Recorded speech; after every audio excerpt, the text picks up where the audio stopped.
koitin selittää hänelle, että mitä mä teen työkseni ja sitten ne kommentit siihen oli vähän sellaisia, että no on mullakin joskus ollut töissä tylsiä juttuja ja joskus oli vähän pidempi työputki ja sitten mä nukuin. Mutta kun ei uupumus ole sellaista, vaan se aiheutuu kroonisesta stressistä ja kroonisesta epätasapainosta se kuormituksen ja palautumisen välillä. Ja se on semmoista, että voi olla väsynyt jatkuvasti, vaikka nukkuisi 9 tuntia yössä ja tuntuisi, että nukkuu kuin tukki. Ja ehkä jos miettii sitä, että väsymys seuraa usein siitä, että on tehnyt paljon ja sitten levätään ja sitten on taas virkeä olo, mutta kun ei se uupumuksessa auta, vaan ne syyt on syvemmällä. Se on oman kokemuksen mukaan niin enemmän ehkä jopa laadullinen asia kuin määrällinen asia, että miten se uupumus syntyy.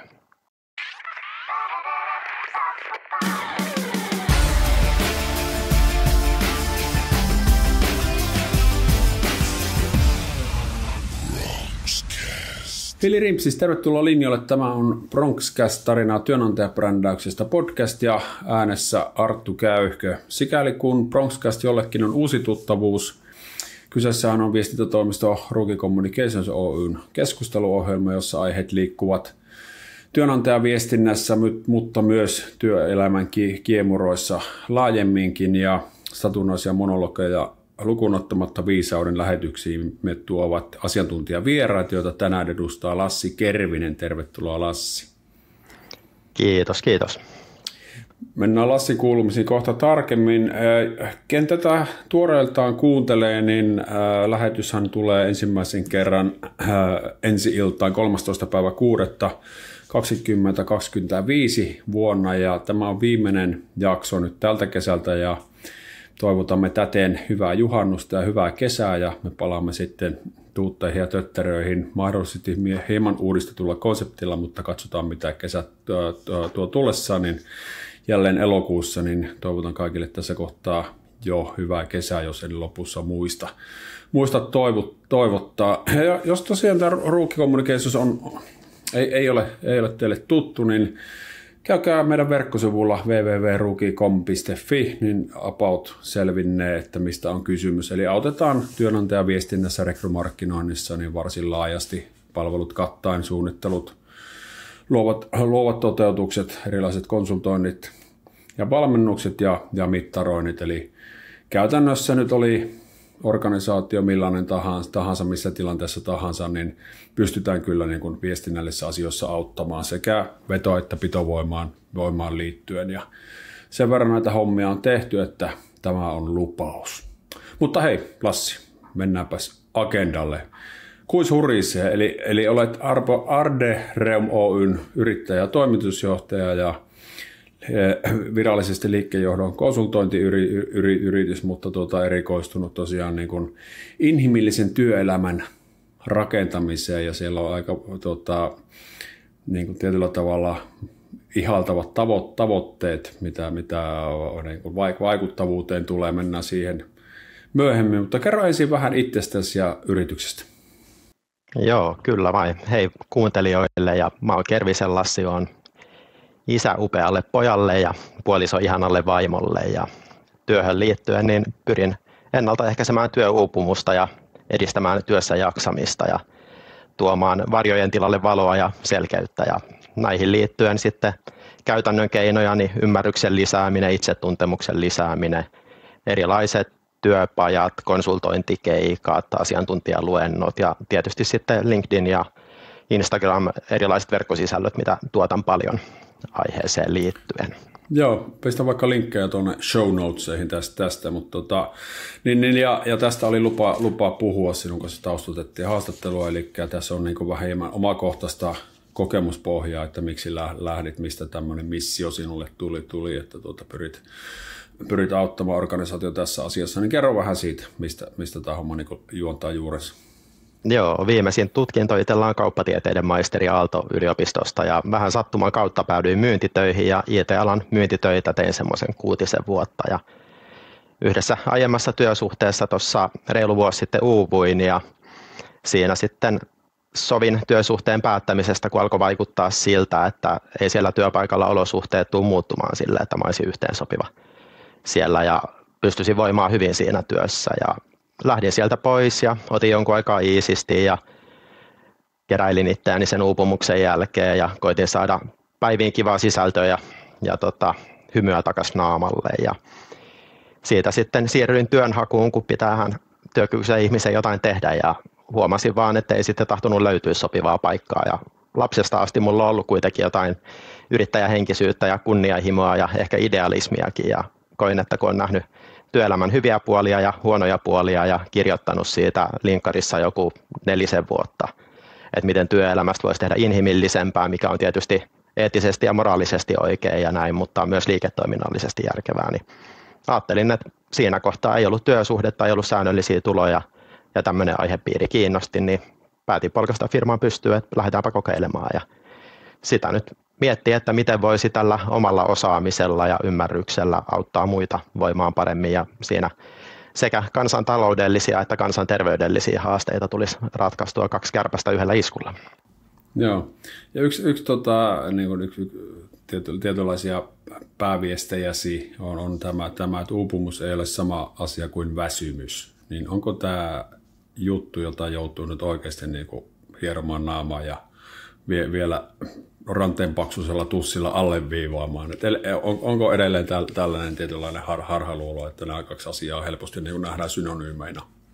Joo, kyllä sitä valitettavan paljon on liikkeellä ja yhdenkin ihmisen kanssa, kun keskustelin työuupumuksesta, hän on yksi yrittäjä ja tehnyt 30 vuoden uran siinä hommassaan, niin koitin selittää hänelle, että mitä mä teen työkseni ja sitten ne kommentit siihen oli vähän sellaisia, että no on mullakin joskus ollut töissä tylsiä juttuja ja joskus oli vähän pidempi työputki ja sitten mä nukuin.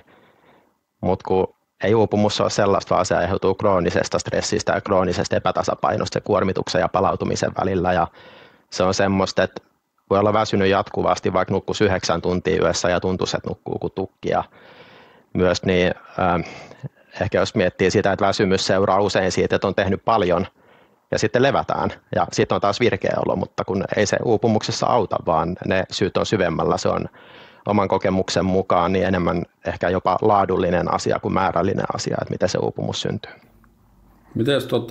Mitkä on semmoisia, pystytkö nimeämään selkeitä tunnusmerkkejä, että nyt ollaan niinku keikahtamassa sinne uupumuksen puolelle? Joo, siellä monenlaista tietysti se krooninen väsymys voi olla, mutta on myös ihmisiä, jotka on tällaisia hyvin toimintakykyisiä vaikka uupumuksesta tai masennuksestakin riippumatta, että ulospäin näyttää siltä, että jaksaa vaikka perhearja ja jaksaa harrastukset ja jaksaa työt, mutta siinä voi sitten olla sitä, että ilo katoaa elämästä ja alkaa kyynistyä sitä työtä kohtaan ja on vaan silleen, että mä nyt hammasta purren teen nämä pakolliset jutut, että saa leivän pöytään. Ja sitten on myös sellaista monenlaista etääntymistä voi olla, että jos on mahdollisuus tehdä etätöitä, niin on enemmän etätöissä ja vaikka konttorilla niin ei kauheasti jaksaisi muiden ihmisten kanssa jutella. Ja sitä joka lailla ikään kuin pikkuhiljaa hiipuu pois ja pienenee siinä ja etääntyy itsestään ja voisi sanoa, että melkein kun alkaa häviämään.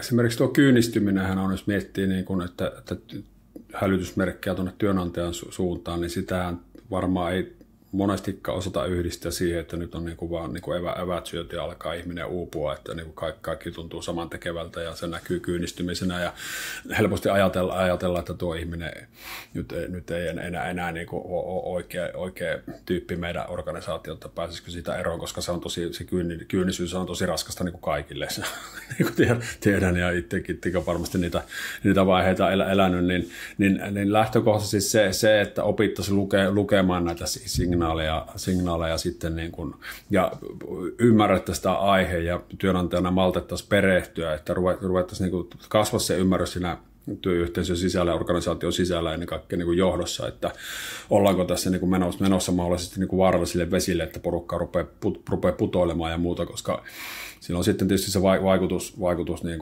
on valitettavan laaja-alainen, ja tämä on ihan tietyllä tavalla hyvä lähestymistapa ja ilmeisesti yleistymässäkin, että ruvetaan puhumaan vaikka eurojen kautta, jos se nyt ei muuten mene tattiin, niin kuin mulla oli muutama viikko sitten oli ylilääkäri Eera Ruus oli tässä, ja hekin puhuu eli euroista asioita, niin näille kuitenkin pystyy tietysti laskemaan hintalapun. Samoin meillä on verkkosivuilla, käykää tseikaamassa, jos ette ole vielä käynyt, niin ihan tämmöinen rekrytointilaskuri, jossa otetaan huomioon vaihtuvuus ja rekrytointimäärät ja arvioidaan sitten, jos työnantajabrändin tai työnantajakuvan kehittämisen työn niin kuin vaikuttavuus siihen ihan euroina, niin se on aika mielenkiintoista loppujen lopuksi. Kannattaa käydä niin kuin vaikka pelehtimässä näiden laskureiden, mikä tiedän, että sinullakin on verkkosivulla, niin parissa, niin ehkä se jossain määrin kirkastuu, että miten isoista niin kuin euroistakin näissä niin kuin jutuissa puhutaan. Jos miettii sinun niin kuin, työtä ja toimeksiantoja, niin mikä on semmoinen tyypillinen kärkiviesti vaikka sinun puolelta, että millä sinä lähdet herättelemään ja ymmärtämään, niin kun pyrit saamaan asiakkaita ymmärtämään, että olisiko tässä nyt kuitenkin sitten jonkun sortin yhteistyöpaikka. Mikä on se semmoinen, että huomaat, että nyt rupeaa niin kuin ehkä vähän kello kuulumaan? Se on vähän vielä hahmottumassa myös, että on ehkä vähän sellaista jatkuvaa taistelua löytää sitä, mutta kyllä mä oon huomannut, että ei semmoiset ole mun asiakkaita, jotka ajattelee, että heidän ihmiskuva on vaikka semmoinen, että ihmiset olisivat jotenkin lähtökohtaisesti epämotivoituneita ja koittaa laiskotella etätöissä ja ei halua onnistua työssään hyvin, koska eihän se niin päin ole, vaan että ei ihmiset ole synnynnäisesti epämotivoituneita, vaan heistä tulee semmoisia, jos on tullakseen. Ja sitten mä oon ruvennut ajattelemaan niin päin, että ne on ehkä harvassa ne sellaiset toimijat, joilta löytyy riittävä nöyryys tarkastella myös sitä organisaation roolia näissä uupumusasioissa, jotka pystyy katsomaan peiliä ja reflektoimaan ja vielä uskaltaa tehdä jotain muutoksia. Ja mä oon kokenut, että sillä että mä pidän LinkedInissä paljon ääntä ja osallistun erilaisiin aihepiirin tapahtumiin ja kirjoitan blogia ja muuta, että mä sitä kautta tavoittaisin ne organisaatiot ja ne ihmiset, jotka on jotenkin sille ovi edes pikkasen raollaan tällaiseen juttuun. Et jos eletään täysin semmoisessa, että kielletään ongelmien olemassaolo tai sanotaan, että uupumus on täysin yksilön syytä ja näin, niin en mä pysty auttamaan sellaisia ihmisiä. Et niin kuin Tommi Hellsten sanoi jossain podcastissa, että jos ihmisellä on silmät, millä se ei näe tai korvat, millä se ei kuule, niin sä et sille voi mitään, vaan sä et voi kumartaa ja jatkaa matkaa. Niin tässähän sitä on ihmettelemistä ja mä oon koittanut erilaisia keinoja, niin kuin sanoit, että mulla löytyy se kustannuslaskuri sivuilta, että mitä uupuminen maksaa ja kuuntelin tuossa keväällä, kun ajelin Rovaniemelle ja takas monta äänikirjaa ja oli toi Heltin perustajista Tanja Lappi sanoi kirjassaan, että ovet johtoryhmiin aukeaa siinä kohtaa, kun pystyy laskemaan sen uupumuksen business case auki, että paljonko tämä maksaa ja mitä tämä ennaltaehkäisy maksaisi, mutta sekään ei aina tunnu riittävän ja jossain kohtaa taas oli puhetta siitä, että kun yksi tai useampi avainhenkilö uupuu, niin se on se hetki, kun firmoissa alkaa tapahtua. Ja ehkä onkin, mutta mun mielestä on aika surullista, kun uupumus on vakava asia, että se vaatii sen, että yksi tai useampi avainhenkilö uupuu ennen kuin tapahtuu, että paljon fiksumpaahan olisi ennaltaehkäistä. Ja tässä sitä ihmetellään, tai kun itsekin miettii, että mikä on tärkeintä tuossa uupumusasiassa, mihin just nyt pitäisi puuttua, niin kyllä se on se, että ymmärretään edes, mistä on kyse. Että ennen kuin ymmärretään, niin ei voida ryhtyä toimiin ja mistä sitten löytää ne ihmiset, jotka haluaa ymmärtää, niin se onkin jatkuva haaste. Miten tietyllä tavalla sellainen lähdetään siitä, että nyt viestisi on mennyt perille ja kenties sinut on pongattu sisältöisi kautta tai mikä ikinä keskustelu alkaa organisaatiossa havaitaan, että okei, nyt Lassi voisi meitä selkeästi auttaa, niin mitä se prosessi lähtee, missä se sun duuni lähtee liikkeelle ja mihin kaikkeen siinä alkuvaiheessa niin pyrit vaikuttamaan? No se totta kai räätälöidään asiakasorganisaation mukaan, mutta kaikista paras olisi, jos pääsisi juttelemaan hallitus- ja johtoryhmätason kanssa, koska jos he ei ole mukana tässä hommassa, niin ei se sieltä valu alaspäinkään sellaisella hyvällä tavalla. Ja sitten taas jos miettii, että keneen olisi kaikista tärkeintä vaikuttaa, niin ne tiiminvetäjät, eli joku keskijohto, siellä esihenkilöt, koska ne on kuitenkin siellä tiimeissä jatkuvasti läsnä ja tavallaan, että jos heille pystyy lisäämään koulutusta ja apua, niin se vaikuttaa koko organisaatioon. Ja sitten taas konkreettisena esimerkkinä, niin yksi firma, siinä on muutamia kymmeniä työntekijöitä ja sinne on suunnitteilla koko henkilöstölle tämmöinen iltapäivän koulutusasiantuntijaluento työpajasetti. Ja mä oon sitä muotoillut silleen, että eka tunti olisi tällaista asiantuntijaluentotyyppistä, että käytäisiin läpi, että mitä uupumus on ja mitä se ei ole ja mikä sitä aiheuttaa ja mikä ehkäisee ja mitä yksilö voi tehdä ja mitä organisaatio voi tehdä. Ja toinen tunti olisi sitä, että olisi pienryhmätyöskentelyä vaikka sitten tiimeittäin tai mitä ikinä, että keskusteltaisiin siitä arjesta ja niistä fiiliksistä ja tavoitteista ja toiveista ja sitten viimeiselle puolelle tunnille niin tulisi vähän yhteenvetoa ja seuraavia askeleita ja näin. Ja miten siitä voisi sitten jatkaa, niin antaa vähän kotitehtäviä ja pyytää sitten eri tiimejä vähän miettimään, että missä ne menee ja ketkä tarvii enemmän apua ja ketkä vähemmän. Ja siitä olisi sitten luonnollinen jatkumo se, että voi yksittäisiä johtajia, tiimivetäjiä konsultoida, jeesata, ehkä yksittäisiä yksilöitä, jotka on uupumuksen rajamailla tai jo uupuneita, ja sitten yksittäisiä tiimejä myös auttaa sen jälkeen. Ja tietysti mittaroida, että mikä on lähtötilanne ja mitä lähdetään tekemään ja miten nämä asiat vaikuttaa, mutta näitä ei yhdellä luennolla muuteta, vaan tarvitaan aikaa ja tekoja ja sitoutumista. Jos miettii sitä, että oli sit itsesi konsultti silloin kun ja käytännössä siinä organisaatiossa, missä silloin työskentelit, ja ei tässä tietenkään ketään ole tarkoituksenmukaista nostaa tikun nokkaan, mutta mitkä olisi ollut asioita, jotka sinun tapauksessa olisi todennäköisesti estänyt sen uupumuksen? Kyllä se olisi ollut tämmöisiä ihan ihmisen perustarpeisiin meneviä, että tavallaan se kun mä nostin niitä asioita, mitkä mua kuormitti ja sitten lopulta alkoi uuvuttamaan ja sitten niihin ei kuitenkaan tullut mitään muutosta, niin sehän on hyvin raskasta ihmiselle, että ei voi hyvin nostaa sitä esiin, hakea muutosta, ehdottaa muutosta, mutta mikä ei muutu. Ja ylipäätään mä koen, että kun ihminen uupuu, niin siinä on sekä yksilön tehtävä muutosta, että tai olosuhteiden on muututtava myös sen osalta, että on se sitten firma tai joku vapaaehtoistyö tai muuta, että siellä yhteisössä asiat muuttuu. Eli käytännössä tiivistettynä niin juurikin se, että kun haki muutosta, mutta mikään ei muuttunut, niin se oli se, mikä olisi pitänyt mennä toisin, että en olisi uupunut. Jep. Hei, käytät itsestäsi myös termiä ihmistahdista, ja niin, mitä se tarkoittaa? Joo, mä jonkin verran Esa Saarisen juttuja olen lukenut, ja hänellähän on erilaisia omia termejä, ja mä mietin, että tämmöinen ihmistahtisuus kuulostaisi työelämään hyvältä, ja miten sitä tiivistäisi. No, yksi hyvä tiivistys on, että tehdään sitä liiketoimintaa niin ihmisten kanssa yhteistyössä eikä ihmisten kustannuksella. Ja onhan näitä ollut erilaisia juttuja, vaikka toi Työterveyslaitoksen tutkimusprofessori tämä Jari Hakanen puhui Hesarin jutussaan sitä, että tällaiset henkilöstön hyvinvointiin liittyvät mittarit, niin pitäisi olla siellä johdon ja hallituksen pöydällä ihan samalla tasolla kuin erilaiset raha-asioihin liittyvät mittarit ja taloudelliset mittarit. Ja mä oon täysin samaa mieltä ja myös tutkimus tukee tätä, mutta ne ei kuitenkaan ole siellä. Joten ihmistahtisuus löytyy sieltä, että eka huolehditaan ihmisten hyvinvoinnista ja siitä seuraa hyvää niille ihmisille, jotka on sitten ehkä henkilöstöä, asiakkaita, sidosryhmiä ja lopulta myös yrityksen omistajille luonnollisesti.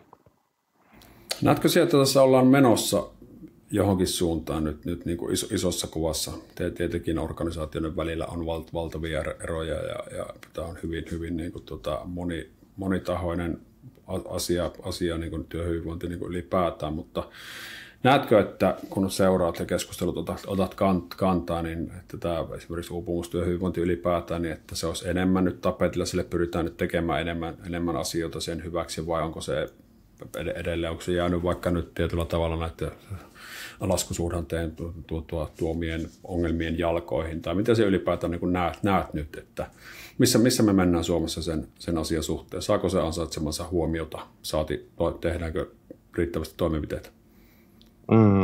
No, tuohon liittyy vähän semmoiset, sanottaisiko ristiriitaiset tunnelmat, että tuntuu, että aiheesta puhutaan enemmän, mutta sitten toisaalta niin nuo luvut, että 1/4 suomalaisista työssä käyvistä on vaarassa uupua tai on jo uupuneita, niin ne on ymmärtääkseni melko pitkään pysynyt samankaltaisina. Siellä on jotain muutoksia tietty siinä, että miten vaikka alle 30-sillä on tilanne kehittynyt, mikä on heikentynyt ja näin, mutta sitten taas se, että vaikka on paljon puhetta, niin musta tuntuu, että tekoja ei ehkä ole niin paljon, ja sitten taas kun itsekin myyntityötä tekee luonnollisesti näihin omiin palveluihin liittyen, niin kyllä sieltä on tullut semmoisia kannanottoja, että nämä työhyvinvointiasiat on tämmöisiä, mistä on helppo säästää nyt, kun on nämä vaikeat taloudelliset ajat, mutta mä itse koen, että siinä taas sahaa omaa oksaansa, jos tällä tavalla toimii.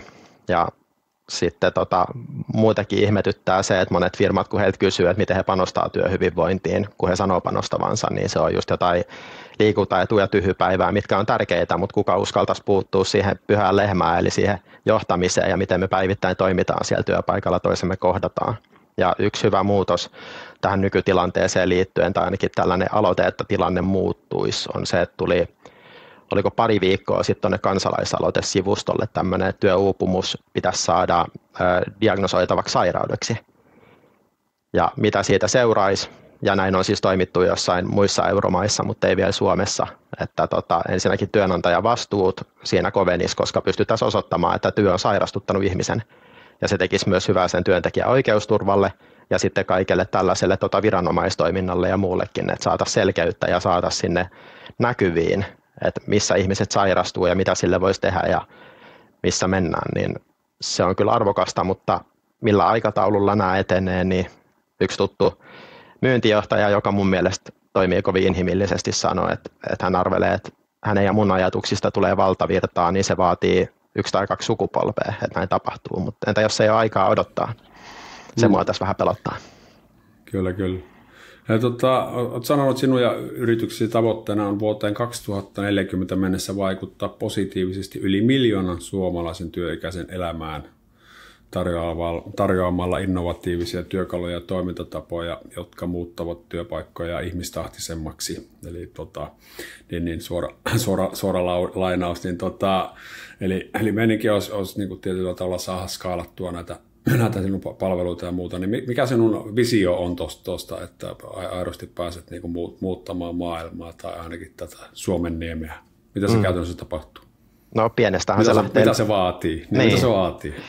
Pienestähän se lähtee liikkeelle ja mä oon aloittanut ylipäätään liiketoiminnan suunnittelun ja tekemisen siitä, että miksi tätä teen ja se syy ei ole raha ja tavallaan, että miksi tämä on tärkeää ja muuta, että puhuttelee oikeasti ihmisiä, jotka välittää tästä asiasta ja haluaa saada muutosta aikaa ja muuta ja pienestä on lähdettävä ja mä uskon, että jos miettii sellaista kumulatiivista summaa sinne kohti 1 miljoonaa, niin se on sitten siellä sen 2040 tavoitteen ehkä viimeisimpinä vuosina, kun se toteutuu, jos on toteutuakseen ja toivottavasti toteutuu.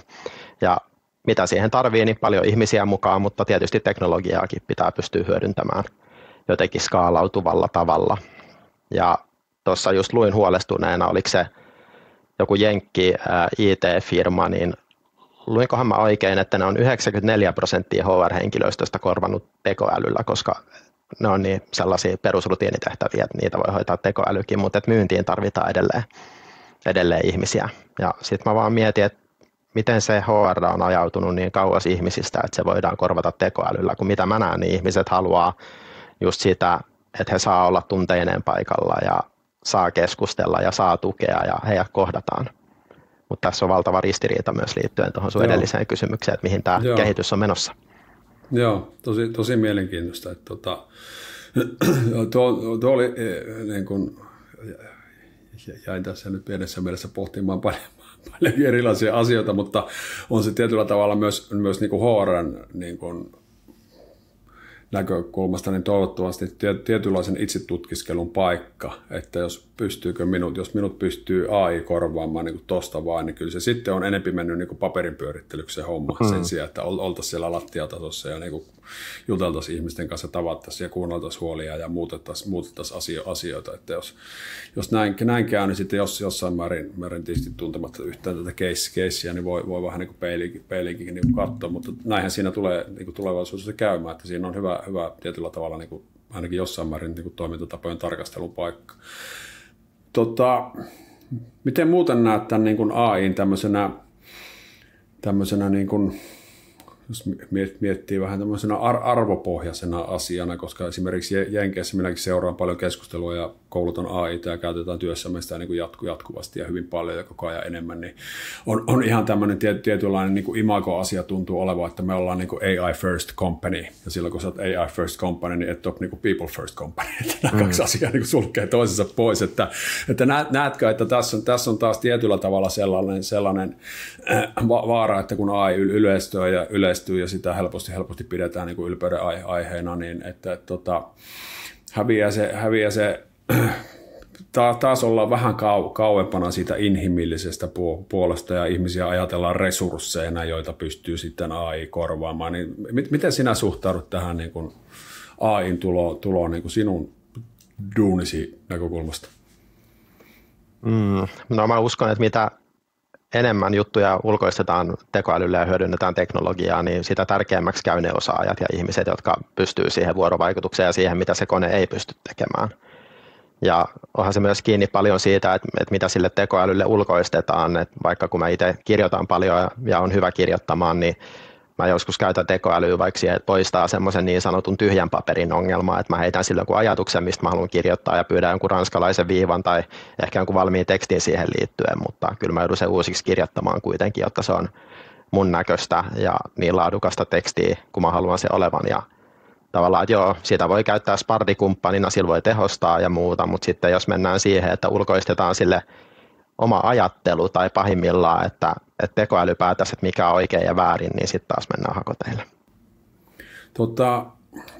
Tämmöinen yrittäjyys, pienyrittäjyys, yksiyrittäjyys, mikä tahansa yrittäjyys, niin tämähän on tietysti altistaa helposti niin uupumukselle, että kukaan ei ole tietyllä tavalla kertomassa, että vähän lyö jarrua ja helposti tämä niin vie mukanaan ja on sitten kaikennäköistä huolta varsinkin kun ajat on vaikeat, niin sitten niin kuin, helposti tehdään ympäripyöreitä päivää ja kaikkea tämän tyyppistä, niin kuin, jotka niin kuin kuormittaa vielä ekstraa. Niin miten sulla, jos miettii, että on uupumistausta, niin tuskin kovinkaan moni niin kuin työvoimapoliittinen neuvonantaja olisi sinulle ehdottanut, että nyt rupeat Lassi kuule yrittäjäksi. Niin mitä siinä nyt omalta osaltasi aiempaan kokemukseen peilaten, että varmasti haluat se toistua, niin pystyt pitämään sen niin kuin työkuorman näpissä ja johtamaan itseäsi ja kuitenkin niin kuin rakentamaan firmaa silleen, ettei käy ohrosesti. Niin, no mun mielestä tässä on just se merkittävä ero, mitä vähän sivusin siinä, kun puhuttiin, että onko uupumus yhtä kuin väsymys ja että mikä on se laadullinen versus määrällinen, että kun mä uuvuin nimenomaan niistä laadullisista syistä enkä määrällisistä ja kyllä mä nyt määrällisistäkin huolehdin tällä hetkellä, että mä pyrin hoitamaan työt silleen, että mä teen maanantaista torstaihin 8-18 välillä työt ja sitten perjantaista sunnuntaihin pidän vapaata, että kyllä se määrä pysyy sillä kurissa, mutta kyllä mä sitten taas huomaan, että jos miettii, että on erilaisia tehtäviä, että jotkut on semmoisia, mistä saa energiaa ja on tosi motivoitunut ja tekee ilolla ja jotkut on semmoisia, että välillä pitää tehdä tylsiä juttuja ja jotkut on semmoisia, että näitä mä en haluaisi tehdä yhtään. Niin se voi olla, että vaikka niissä kivoissakin jutuissa niin liikaa on liikaa, niin se, että kivaa juttua jaksaa ehkä tehdä 12 tuntia siinä ajassa, missä niitä ikäviä juttuja jaksaa ehkä tehdä tunnin tai silleen, että miten se kuormittavuus menee.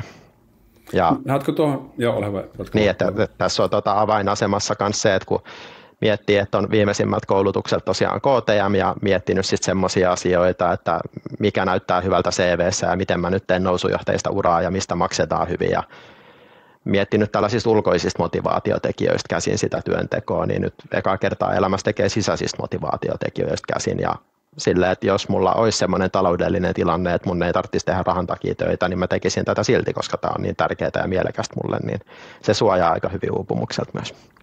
Joo, epäilemättä. Näetkö, että nimenomaan työn merkityksellisyydestä pitäisi viestiä niin kuin enemmänkin ja tietyllä tavalla niin kuin tehtiinpä organisaatiossa mitä tahansa kumisappasta niin kuin avaruusaluksiin, että jokainen ihminen ymmärtäisi, että miksi hän on niin kuin tärkeä palanen ja miten tässä ollaan tietyllä tavalla isossa kuvassa niin kuin lainausmerkeissä muuttamassa maailmaa, koska se on niin kuin viestintätoimistona asia, mitä me muun muassa toitotetaan, että tämä niin kuin työn merkityksestä pitää niin kuin viestiä, jos tämä ei johtoryhmässä niin kuin tajuta itsekään, niin sitten siinä tarvii hetkeksi istua perseellä ja ruveta miettimään, että mikä tässä niin kuin on tämä homman niin sanotusti missio. Niin mitä sinä itse koet työn merkityksellisyyden roolin versus uupumus? Joo, ehkä pitää aloittaa siitä, että mitä merkityksellisyydellä tarkoitetaan, kun ihmiset ymmärtää sitä väärin. Että jotkut ajattelee, että merkityksellinen työ on yhtä kuin se, että siinä pelastetaan maailma. Ja näin, mutta siis todellisuudessa mä ainakin itse koen, että merkityksellisyys on sitä, että ihminen tietää, mitä häneltä odotetaan, jotenkin kokee sen työn suurimmalta osalta ajasta ainakin mielekkääksi, voi onnistua siinä työssä ja saa palautetta. Ja kyllä mä koen, että niin kuin Kauppiksen pääsykoekirjoissakin aikanaan luki johtamisoppeihin liittyen, että jokaisella firmalla pitää olla missio ja visio, eli käytännössä, että miksi me ollaan olemassa ja mihin me pyritään ja mitä me tehdään, että me päästään sinne tavoitteisiin. Ehkä kolmantena siihen, niin kyllä mä itse näen, että ihmisten on vaikea voida hyvin ja sitoutua, jos tämmöiset ihan inhimilliset perusasiat puuttuu. Eli siitä pitäisi puhua mun mielestä enemmän. Kyllä, täsmälleen samaa mieltä. Hei, kiitos Lassi. Jäikö jotain kysymättä kautta sanomatta? No kyllähän tästä aiheesta voisi varmaan puhua kuukausi tolkulla, mutta ei varmaan mitään kovin kriittistä. Ehkä yksi juttu, mikä tulee mieleen uupumukseen ja työhyvinvointiin liittyen, että kaikki lähtee siitä itsetuntemuksesta ja ymmärryksestä, että ei pitäisi säntäillä tekemään johtopäätöksiä tai muutoksia, kun ollaan aika keskusteltu ja ymmärretty toisiamme. Että jotenkin välillä tuntuu, että ihmisillä on liian kiire pysähtyä keskustelemaan, ymmärtämään ja ajattelemaan. Että säntäillään vaan ennen kuin ollaan edes mietitty, että minkä äärellä me ollaan. Niin tähän toivoisin muutosta, mutta mä en tiedä, miten se sopii tähän, kun aina pitäisi tehdä vaan nopeammin ja enemmän ja tehokkaammin, mutta se vasta hölmö onkin, jos tehdään vääriä asioita hikihatussa. Kyllä, hyvä. Tuohon meidän on hyvä päättää. Jos joku haluaa sun kanssa jatkaa juttua, niin mistä sut parhaiten löytyy? LinkedInistä on paras kanava löytää ja firmalla on myös Ardereumilla tuolla Instagramissa tili, mutta se ei ole kauhean aktiivinen ja sitten verkkosivuilta myös löytää, mutta kyllä tuolta sekä verkkosivuilta että linkkarista löytää puhelinnumerot ja sähköpostit ja voi laittaa yksityisviestiä ja yhteydenottolomaketta ja muuta, niin sieltä parhaiten. Joo. Älkää ujostelko ja linkkailen tosiaan tuonne jakson sivuille nämä kaikki. Hei loppuun Lassi, niin kerros jotain, mitä harva sinusta tietää, kenties ei kukaan. Pimein salaisuutesi. No niin, suurta salaisuutta ei ole heittää, etteikö kukaan tietäisi, mutta heitetään tämmöinen, että mä oon tämmöisen kuin lajikalastus Suomen mestarimallia 2023. Me saatiin tällaisessa kalamaraton kilpailussa vuorokaudessa Helsingin vesiltä 28 eri kalalajia.